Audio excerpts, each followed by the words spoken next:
April 23, 1943. Dinjan Airfield, Assam Valley, India.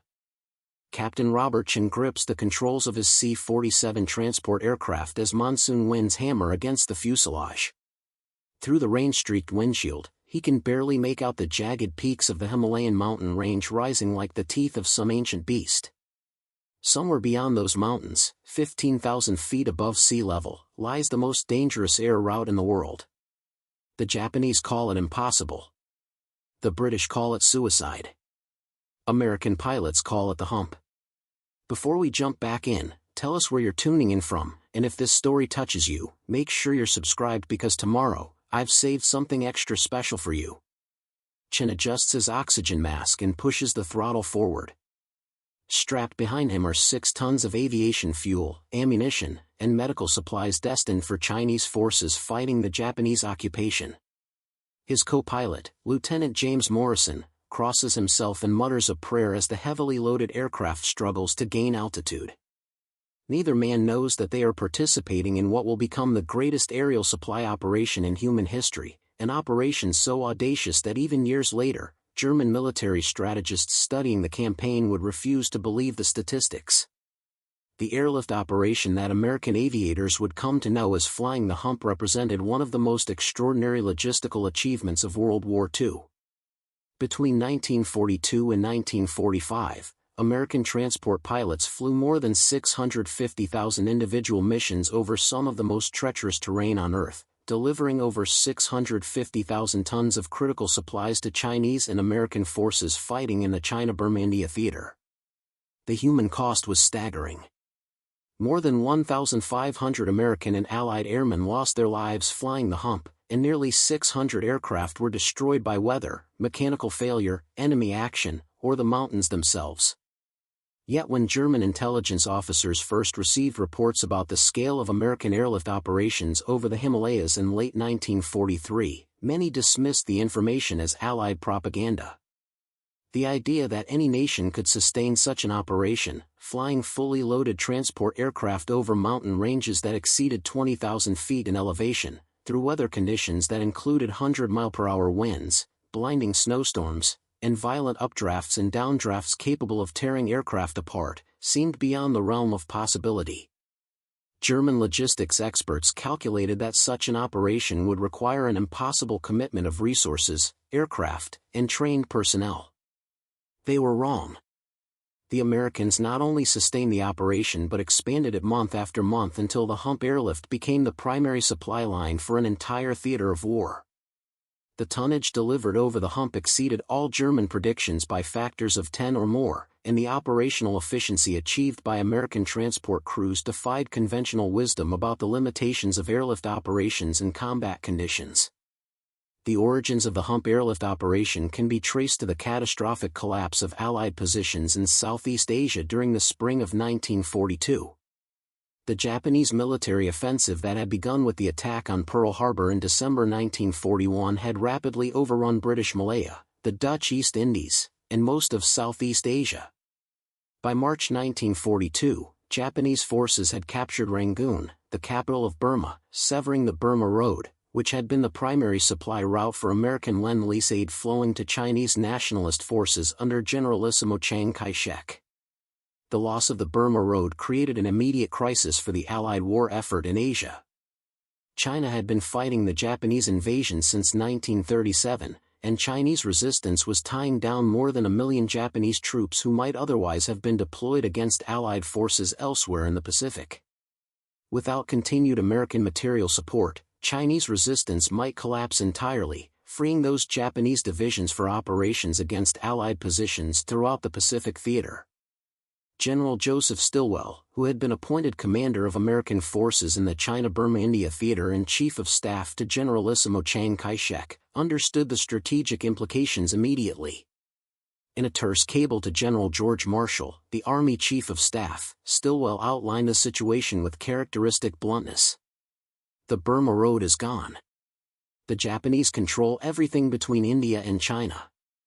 If we cannot resupply Chinese forces by air, we will lose China entirely, and with it, any hope of maintaining pressure on Japanese forces in mainland Asia.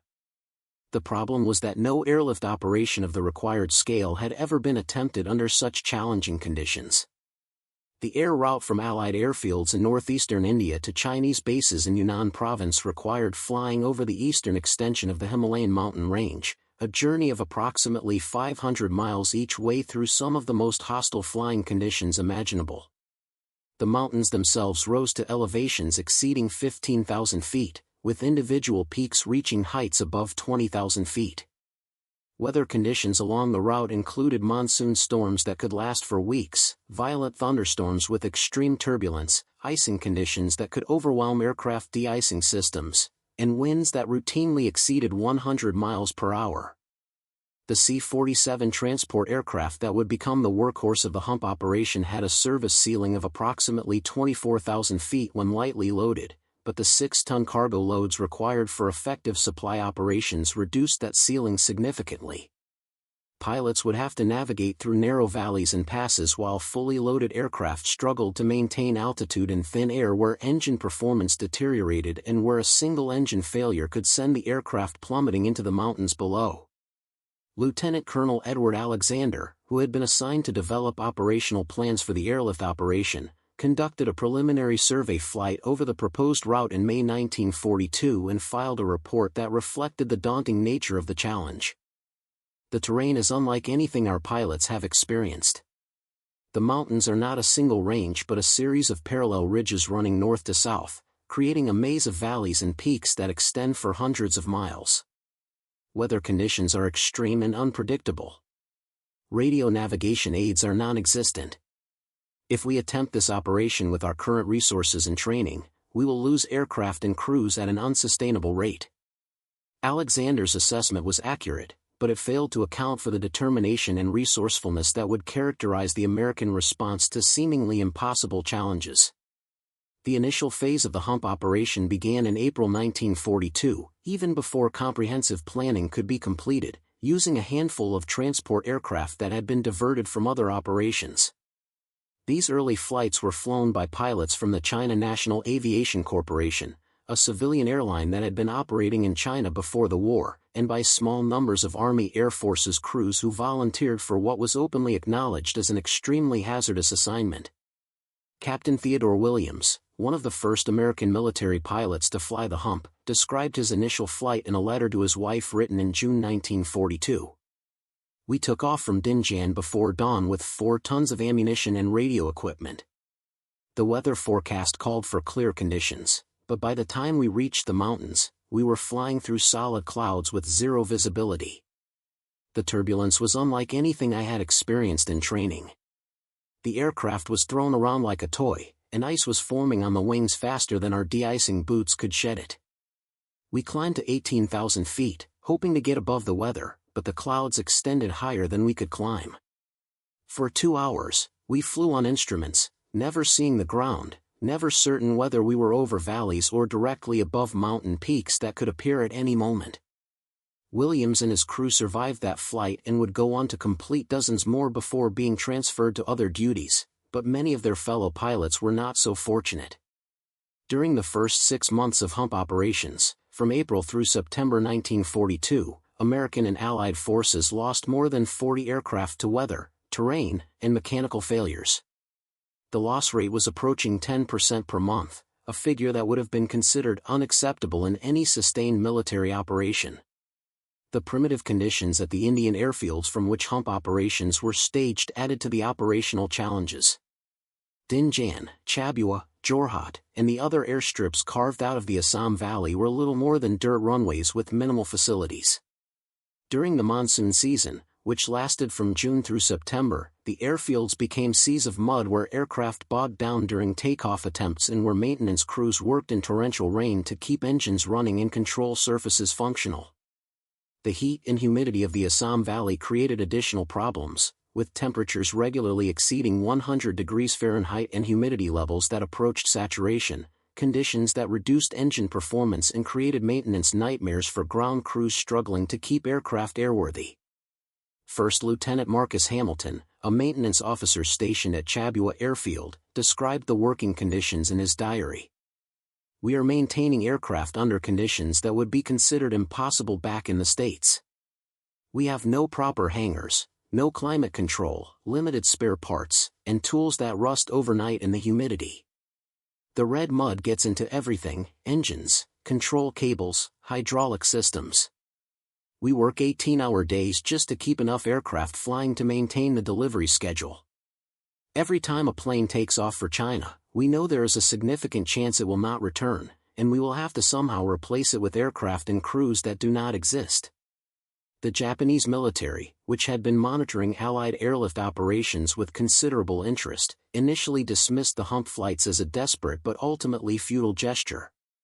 Japanese intelligence estimates in mid-1942 calculated that Allied forces might be able to deliver perhaps 1,000 tons of supplies per month under ideal conditions, a quantity that would be insufficient to sustain meaningful Chinese resistance. Japanese fighter aircraft based in Burma were occasionally dispatched to intercept Allied transports, and several C-47s were shot down during the summer and fall of 1942. But Japanese commanders did not consider the airlift operation to be a significant threat to their strategic position. This Japanese assessment would prove to be one of the great miscalculations of the Pacific War. What Japanese intelligence officers and German military analysts both failed to appreciate was the extraordinary capacity of American industry to produce aircraft and the remarkable ability of American training programs to produce skilled pilots and crews in numbers that exceeded anything their enemies thought possible. By the end of 1942, the United States was producing transport aircraft at a rate that would have seemed impossible just months earlier, and those aircraft were being funneled into the China-Burma-India theater in increasing numbers. The expansion of the Hump operation accelerated dramatically in early 1943 when the Air Transport Command, a newly created organization responsible for military airlift operations worldwide, assumed primary responsibility for Hump flights. Colonel Thomas Hardin, the first Air Transport Command officer assigned to lead Hump operations, arrived in India in January 1943 with orders to increase monthly tonnage delivery from the current level of approximately 2,500 tons to 10,000 tons within 6 months. Hardin, a veteran pilot who had flown airmail routes in the American West during the 1930s, understood that achieving such ambitious goals would require not just more aircraft but a complete transformation of operational procedures, training methods, and maintenance practices. He established a systematic training program for newly arrived pilots that emphasized instrument flying, high-altitude operations, and emergency procedures specific to Himalayan flying conditions. Preparing and narrating this story took us a lot of time, so if you are enjoying it, subscribe to our channel, it means a lot to us. Now back to the story. New navigation aids were installed along the route, including radio beacons that allowed pilots to maintain orientation even in zero-visibility conditions. Perhaps most importantly, Hardin implemented standardized operational procedures that reduced the individual discretion pilots had previously exercised in route selection and altitude choices. The early Hump flights had been flown more like exploration missions than routine cargo runs, with each pilot choosing his own route through the mountains based on weather conditions and personal preference. This approach had resulted in aircraft being scattered across hundreds of miles of airspace, making it difficult to provide effective navigation assistance or to coordinate rescue operations when aircraft went down. Under Hardin's new system, all Hump flights followed designated air corridors at assigned altitudes, creating an aerial highway through the mountains that could be monitored and controlled from operations centers in India and China. Weather reconnaissance flights were conducted twice daily to identify the most favorable conditions along the route, and this information was used to adjust flight schedules and routing in real time. The results of these organizational improvements became apparent remarkably quickly. By April 1943, monthly tonnage deliveries had increased to 4,800 tons. By July, the figure had reached 8,000 tons. And by November 1943, Hump operations were delivering more than 12,000 tons per month, exceeding even the ambitious targets that had been set at the beginning of the year. The human stories behind these statistics revealed both the extraordinary dedication of the American aircrews who flew the Hump and the terrible price they paid for their service. Captain Robert Chen, whose flight through monsoon conditions opened this narrative, completed 127 Hump missions between April 1943 and March 1944, logging more than 600 hours of flying time over the Himalayas. His logbook entries provide a vivid chronicle of the daily dangers faced by Hump pilots. May 15, 1943. Flight time 4 hours 20 minutes. Lost starboard engine at 16,000 feet over the Sansong Range. Feathered prop and maintained altitude on single engine until we cleared the mountains. Diverted to Kunming with reduced fuel. Crew performance excellent under pressure. June 3, 1943. Severe icing conditions from 14,000 to 19,000 feet. Ice buildup on wings exceeded 2 inches despite continuous use of de-icing boots. Aircraft became sluggish and lost 300 feet per minute. Descended through clouds to 12,000 feet and broke out into clear air with mountains visible on both sides. Estimated clearance from peaks less than 500 feet. Would not have survived if weather had extended lower. August 12, 1943. Encountered Japanese fighter, possibly a Ki-43, at 17,000 feet southeast of Myitkyina. Fighter made 2 passes but did not press attack. Possibly due to our altitude and the fighter's fuel limitations. Reminded of how vulnerable we are. These transports have no defensive armament and cannot outrun fighters. Chen's experiences were typical of thousands of American pilots who flew the Hump during the war years. The constant stress of flying through dangerous conditions, the knowledge that mechanical failure or navigational error could result in death, and the physical exhaustion that came from flying multiple missions per week in unpressurized aircraft at high altitudes took a severe toll on flight crews. Many pilots reported recurring nightmares about crashes in the mountains, and some developed severe anxiety that required them to be removed from flight status. The psychological pressure was intensified by the knowledge that aircraft that went down in the mountains had virtually no chance of being rescued. The terrain was so remote and so rugged that search and rescue operations were rarely attempted, and even when crash sites were located, it was usually impossible to reach them. The bodies of hundreds of American airmen still lie in the wreckage of their aircraft scattered across the Himalayan ranges, their final resting places marked only by the twisted metal of their transports. Yet despite the losses and the constant danger, the men who flew the Hump developed an intense pride in their mission and in their ability to accomplish what others had said was impossible. They created their own traditions, their own slang, and their own identity as members of an elite fraternity that had conquered the roof of the world. They painted elaborate nose art on their aircraft, gave their planes names like Himalaya Hopper, Burma Belle, and Dragon Lady, and competed to see who could log the most missions or carry the heaviest loads over the mountains. The tonnage figures that were being achieved by late 1943 had begun to attract attention not just from Allied commanders but from enemy intelligence services as well. German military attaches in neutral countries were collecting information about the Hump operation through various intelligence channels, and what they were learning contradicted everything they thought they knew about the limitations of military airlift operations. In December 1943, a classified report prepared by the German Air Ministry's intelligence section attempted to analyze the American achievement over the Himalayas. The report's conclusions reflected both admiration and disbelief. American forces are reportedly delivering between 10,000 and 15,000 tons of supplies per month to Chinese forces via air transport over the Himalayan mountain ranges. If these figures are accurate, they represent a logistical accomplishment that exceeds any comparable operation in military history. However, the report continued, several factors suggest that these tonnage claims may be exaggerated for propaganda purposes. The report went on to list the reasons why German analysts considered the reported tonnage figures implausible. The terrain and weather conditions along the route would make sustained operations at this scale extremely difficult if not impossible. The number of transport aircraft required to deliver such quantities would exceed our estimates of total American transport production. The loss rates that would be expected under these conditions would make the operation unsustainable. The fuel, maintenance, and logistical requirements for such an operation would consume resources that could be better employed elsewhere. Every one of these German objections was reasonable based on conventional understanding of military logistics. And every one of them was wrong.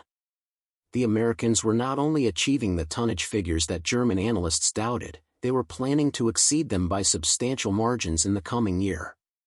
What the Germans failed to understand was that American industrial capacity and organizational capability were operating on a scale that had no historical precedent, and that American determination to maintain the Chinese war effort against Japan was so strong that resources would be committed to the Hump operation regardless of the cost. The stage was being set for an expansion of the Hump operation that would transform it from an impressive logistical achievement into a legend that would be studied by military strategists for generations to come. The question was no longer whether the Hump could be flown successfully, but whether it could be expanded to deliver the tonnage required to support not just Chinese resistance but a major Allied offensive that would drive Japanese forces out of Burma and eventually open a land route to China.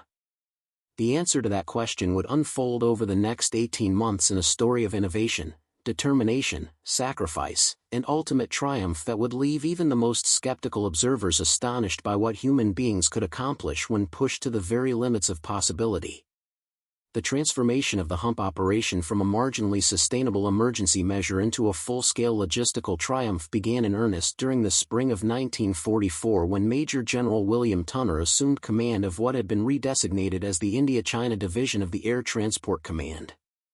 Tunner, who would later become known as the father of modern military airlift, arrived in India with a reputation for organizational genius and an almost fanatical commitment to operational efficiency. His previous assignment had been organizing the airlift route across the South Atlantic to Africa, where he had developed innovative procedures that dramatically increased tonnage delivery while reducing accident rates. Tunner's first action after assuming command was to conduct a comprehensive analysis of existing Hump operations, and what he discovered shocked him. Despite the improvements that had been implemented over the previous year, the operation was still being run more like a collection of individual adventures than a systematic transportation system. Pilots were still making independent decisions about routes and altitudes, maintenance procedures varied from base to base, and loading practices were inefficient and inconsistent. Most troubling to Tunner was the discovery that aircraft were spending more time on the ground than in the air, with the average transport completing only one round trip to China every 3 days despite having the mechanical capability to fly multiple missions daily. Tunner immediately implemented a series of reforms that would revolutionize Hump operations. He established what he called the production line approach to airlift, treating the entire operation like a factory assembly line where each step was carefully planned and timed to maximize efficiency. Aircraft would be loaded while still being refueled, crews would be briefed while their planes were being serviced, and every minute of ground time would be accounted for and minimized. He standardized maintenance procedures across all bases, created centralized weather forecasting services that provided real-time information to all flights, and established rigid schedules that treated on-time performance as the most critical measure of success. The most controversial of Tunner's innovations was his decision to implement an instrument flying system that would allow Hump operations to continue even in weather conditions that had previously grounded all flights. He established a vertical separation system where aircraft flew at different altitudes spaced 500 feet apart, creating multiple layers of traffic that could safely navigate through clouds without visual contact. Radio operators at bases on both ends of the route maintained constant communication with aircraft in flight, providing navigation guidance and weather updates that allowed pilots to adjust their routes in real time. Lieutenant David Foster, a pilot who had been flying the Hump for 6 months before Tunner's arrival, initially resisted the new procedures. His diary entry from May 1944 captured the sentiment of many veteran pilots who felt that Tunner's rigid system ignored the realities of Himalayan flying. General Tunner treats this operation like we are flying commercial routes in the States. He does not seem to understand that the Himalayas are not the Alleghenies, that weather here can change from clear to lethal in minutes, that his neat schedules and altitude assignments mean nothing when you are fighting 100-mile-per-hour winds and ice buildup that threatens to stall your aircraft. Many of us feel he is going to get people killed with his insistence on flying in conditions where sensible pilots would stay on the ground. Foster's concerns were shared by many experienced Hump pilots, but Tunner was unmoved by their objections. He believed that the key to reducing accidents was not to avoid difficult conditions but to develop standardized procedures that could be safely followed in any weather. he instituted mandatory instrument training for all pilots, established minimum performance standards that were strictly enforced, and removed from flight status any pilot who could not consistently meet those standards. His approach was ruthlessly meritocratic and utterly indifferent to seniority or previous experience. What mattered was whether a pilot could fly the missions safely and efficiently according to the established procedures. The results of Tunner's reforms became apparent with remarkable speed. By June 1944, monthly tonnage deliveries had increased to 18,000 tons. By August, the figure had reached 25,000 tons. And by December 1944, Hump operations were delivering more than 35,000 tons per month, a figure that exceeded the total capacity of the Burma Road at its pre-war peak. Even more impressively, these dramatic increases in tonnage were achieved while accident rates declined significantly. The loss rate per mission had dropped from nearly 10% in early 1943 to less than 2% by the end of 1944, a reduction that Tunner attributed directly to the standardization and professionalization of operations. The expansion of the Hump operation required a massive buildup of infrastructure and personnel in the China-Burma-India theater. By mid-1944, more than 25,000 American military personnel were assigned to Hump operations, including pilots, navigators, radio operators, flight engineers, maintenance crews, air traffic controllers, weather forecasters, and support personnel. The number of aircraft assigned to the operation had grown from fewer than 100 transports in early 1943 to more than 600 aircraft by the end of 1944, including not only the ubiquitous C-47 but also larger C-46 commando transports and even 4-engine C-54 Skymaster aircraft that could carry significantly heavier loads. The airfields in the Assam Valley were transformed from primitive dirt strips into major military installations with permanent buildings, paved runways, sophisticated navigation aids, and maintenance facilities that could perform everything from routine servicing to complete engine overhauls. The Chinese airfields on the eastern end of the route underwent similar expansion, with American engineering battalions working alongside Chinese laborers to extend runways, improve drainage, and construct facilities that could support the increased tempo of operations. Staff Sergeant Michael O'Brien, who served as a maintenance supervisor at Jorhat Airfield, described the scale of the buildup in a letter to his brother in September 1944. This place has been transformed from a muddy clearing in the jungle into something that resembles a major airport back home. We have concrete ramps for aircraft parking, steel hangars that were shipped here in pieces and assembled on site, electrical generators that provide power for lighting and tools, and enough spare parts and supplies to maintain dozens of aircraft simultaneously. The noise never stops. Aircraft are taking off and landing around the clock, engines are being run up for testing, trucks are hauling fuel and cargo, and thousands of men are working in shifts to keep the operation moving. It is like an industrial city has been dropped into the middle of nowhere. The human cost of maintaining this extraordinary operational tempo continued to be significant despite the improvements in safety. Between January and December 1944, the Hump claimed the lives of more than 400 American and Allied airmen, and more than 150 aircraft were lost to weather, mechanical failure, and enemy action. Each loss represented not just the destruction of an expensive military asset but the end of lives that had families waiting at home for news that would never come or would arrive in the form of telegrams expressing official regret. The Japanese military, which had initially dismissed the Hump operation as insignificant, began to take more aggressive action against Allied transports during 1944 as the scale of American deliveries became impossible to ignore. Japanese fighter aircraft based at airfields in northern Burma were increasingly dispatched to intercept transport flights, and several C-47s and C-40 SIXS were shot down by Japanese fighters during the summer and fall of 1944. The vulnerability of unarmed transport aircraft to fighter attack led to the deployment of American P-51 Mustang fighters to provide escort protection for Hump flights along the most dangerous segments of the route. Captain Richard Hayes, a P-51 pilot assigned to escort duty, described a typical mission in his combat report from October 1944. We rendezvoused with a formation of 12 C-46 transports at 16,000 feet over the Naga Hills and escorted them eastward toward the Chinese border. weather was marginal with broken clouds and occasional rain showers. About 40 minutes into the flight, our radar operator reported unidentified aircraft approaching from the north. We spotted them at our 11 o'clock position, 3 Japanese fighters that appeared to be Ki-43 Oscars descending toward the transports. We engaged immediately, and I was able to position myself between the lead Japanese fighter and the transport formation. The Japanese pilot saw us and broke off his attack, climbing back into the clouds with his wingmen. The transports continued to China without further incident.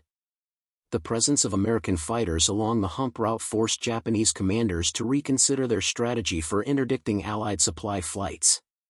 Direct fighter attacks proved to be costly and ineffective, as American escort fighters generally maintained air superiority over the route. Instead, Japanese forces began to focus their efforts on attacking the airfields themselves, launching occasional bombing raids against the bases in Assam Valley and against the Chinese terminals at Kunming and other locations. These attacks caused some damage and inflicted casualties, but they did not significantly disrupt the flow of supplies over the Hump, as damaged facilities were quickly repaired and operations resumed within hours of attacks.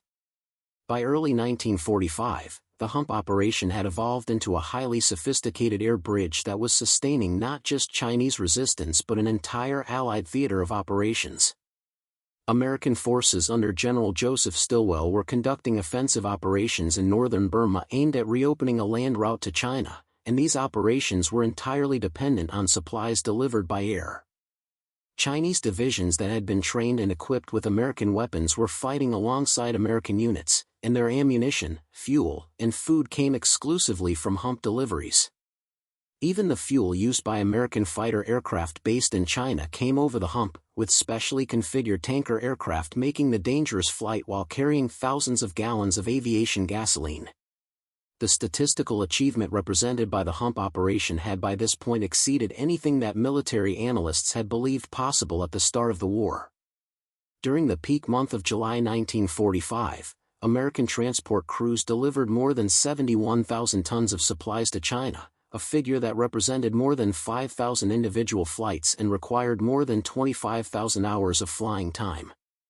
The total tonnage delivered over the Hump from 1942 to 1945 exceeded 650,000 tons, with some sources calculating the final figure as high as 750,000 tons when Chinese National Aviation Corporation flights and other non-military deliveries were included. The intelligence reports reaching German military headquarters in Berlin during the final months of the war contained increasingly detailed and accurate information about the Hump operation, and the tone of these reports reflected growing disbelief and consternation among German strategic planners. A report dated March 1945 from the German Air Ministry acknowledged that previous estimates of American capabilities had been fundamentally wrong. American transport operations over the Himalayan route have achieved a scale that we would have considered impossible based on our understanding of logistical limitations. Monthly tonnage deliveries now exceed 50,000 tons, a figure that represents the equivalent of more than 1,000 fully loaded railroad cars. The organizational efficiency and industrial capacity required to sustain such operations indicate that American war-making potential has been significantly underestimated. German officers studying the Hump operation were particularly impressed by the safety record that American forces had achieved despite the challenging conditions. The accident rate per ton-mile flown over the Hump was actually lower than the accident rate for equivalent operations over less challenging terrain, a counterintuitive result that German analysts attributed to the intensive training, standardized procedures, and technological innovations that American forces had implemented. The Americans have demonstrated that systematic organization and technological superiority can overcome natural obstacles that would defeat forces relying on individual skill and improvisation, one German report concluded. This lesson has implications far beyond the specific case of Himalayan flying. For the air crews who flew the Hump during the final months of the war, the approach of victory brought mixed emotions. The end of the war would mean an end to the danger and hardship they had endured, but it would also mean the end of an experience that had defined their lives and created bonds of comradeship that would last for decades. Many Hump pilots had mixed feelings about the atomic bombings of Hiroshima and Nagasaki in August 1945, recognizing that while the bombs brought a swift end to the war, they also rendered meaningless the sacrifices that had been made to maintain supply lines to China for what many had expected would be a prolonged invasion of the Japanese home islands. Lieutenant Colonel Robert Chen, who had survived more than 150 Hump missions and had risen to command a transport squadron, flew his final mission over the Himalayas on August 10, 1945, one day after the Nagasaki bombing and 5 days before Japan's surrender. His logbook entry for that flight reflected on the meaning of what he and his fellow pilots had accomplished. "This was my last flight over mountains that have taken so many of my friends. Looking down at the peaks and valleys where hundreds of aircraft lie in wreckage, I am filled with gratitude that I survived and with sorrow for those who did not. We proved that determination and skill could overcome obstacles that others said were insurmountable. Whatever else I accomplish in life, I will always be proud that I flew the Hump." Up next, you've got 2 more standout stories right on your screen. If this one hit the mark, you won't want to pass these up. Just click and check them out.